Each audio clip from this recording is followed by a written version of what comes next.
wewe. Kwa hiyo haya mambo kwa kweli yamezidi kipimo, na lengo langu leo kwa kweli ni kuyasema haya mambo na kutoa ushauri na ufumbuzi wa mambo haya, na kama mtu atanisikiliza basi itakwendea vizuri, kama usiposikia basi haitakwendea vizuri.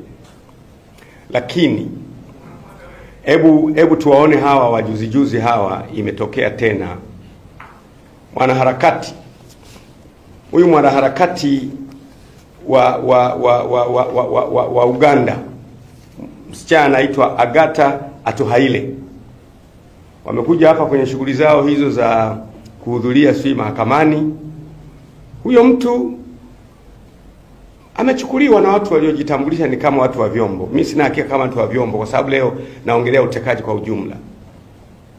Nimemwona anaongea kwenye YouTube kwa uchungu kabisa kwamba kaenda mahali akavuliwa nguo, akafanywa udhalilishaji na akaenda kutupwa mpakani.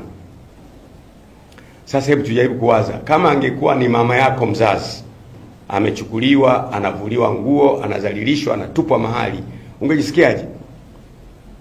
Kama angekuwa ni dada yako kabisa, tumbo moja na wewe, amechukuliwa, nimemwona kwenye YouTube anasema amechukuliwa, amevulishwa nguo zote na amefanywa udhalilishaji. Ni kina nani hawa wenye ujasiri? Huyu mwingine Boniface Mwangi.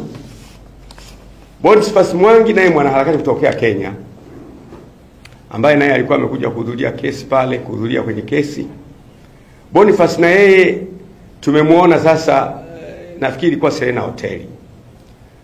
Watu wanabisha, wanajitambulisha kwamba ni watu wa viongozi wa vyombo vya dola. Nimeona kwenye YouTube wanaongea nao kwamba jamani, mmekuja usiku sana, njoni kesho nini na nini. Vyovyote vile ambavyo imekuwa, lakini sasa mtu amechukuliwa na watu wanaodhaniwa kuwa ni vyombo vya dola. Wameenda naye, sasa baadaye mtu anaokotwa mpakani kule Horohoro, Tanga. Sasa kunakuwa na picha gani sasa? Mimi siamini kabisa, na asema tena siamini kabisa kama kuna vyombo Tanzania, kwa maana ya jeshi la polisi au idara ya usalama wa taifa au magereza au jeshi lolote, wanaofanya kazi kwa mitindo hii. Siamini. Narudia tena, siamini kama kuna chombo cha dola Tanzania kinaweza kufanya kazi kwa mtindo huu, kwa sababu Afrika Mashariki na Kati, vyombo vyetu vya dola ni kati ya vyombo mahiri zaidi kuliko vyombo vingine vyote. Na siamini chombo cha dola eti kwenda kumchukua mtu kwenye hoteli na mkajitambulisha kwamba ni chombo cha dola, alafu huyo mtu akaondoka, alafu akaokotwa, ametupwa, si watasema ni nyie? Hakuna chombo cha dola ambacho kwa Tanzania ninachokiona mimi kinaweza kikafanya mambo ya kijinga kama haya. Hakipo. Kwa hiyo mimi nanipelekea kuwaza mambo mengi sana. Kwanza, imeleta matatizo sasa. Kwa mfano, ninasikia mimi rais wetu anatukana kule Kenya, wanamtukana rais.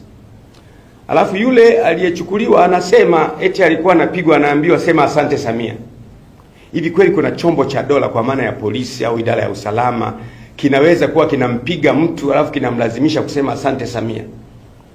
Kwa nini image au sura ya rais wa Tanzania inaharibika kwa kiwango hiki? Why? Na ni kwa nini tuko kimya? Tunaona, mnajua, watu wote mnajua kwamba kwenye economic diplomacy kuna mambo mawili.